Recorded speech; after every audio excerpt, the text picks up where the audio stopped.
د میدان وردګ ولایت اوسیدونکي چې د اسلامي امارت له لوري ورته د کار زمینه برابره شوې ده وایي هغه مرستې چې په وړیا ډول خلکو ته ویشل کیږي که د کار په بدل کې ورکړل شي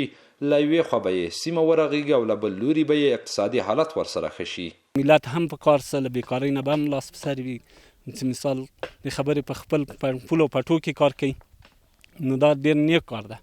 په راتلونکي کې هم داسې پروژې موږ ولرو چې هم خپله ورسره په کار یو. شاله دغه کار موږ کوو دغه خوړ د موږ د پروژه راغلی ده د موږ خوړ جوړي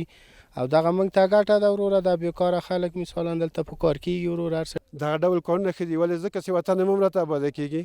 مرسته خو مې نن واخیستله سبا د بیا مرسته کېنم خو دغه کار راته ښه ده چې هم کار وکړم د کار په بدل کې ماته مقصد هغه راکړي مزد راته راکړي له خپل اولاد سره یې وخورم. د یاد ولایت مسؤلین وایي سږکال د بېلابېلو ریاستونو او مؤسساتو په همکارۍ د دغه ولایت په ډېری ولسوالیو کې 3,000 کسانو ته د کار زمینه برابره کړې ده. دا چې میدان وردګ ولایت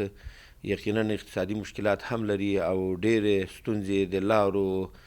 د بندونو دا مشکلاتو کې خو لله الحمد د ولایت په هلو ځلو باندې او د موږ د ریاستو په هلو ځلو باندې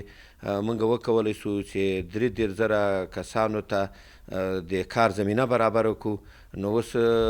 کار روان ده سړکونه پلچکونه بندونه جوړیږي او ورسره موږ کوشش کوو چې نوره هم لا زیاته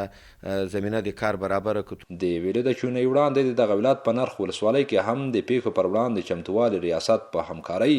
پاملرنې موسسې د استنادي دیوالونو کانالونو او سړکونو رغولو د 10 پروژو پرانیسته وکړه چې 2,000 کسانو ته پکې د کار زمینه برابره شوې ده.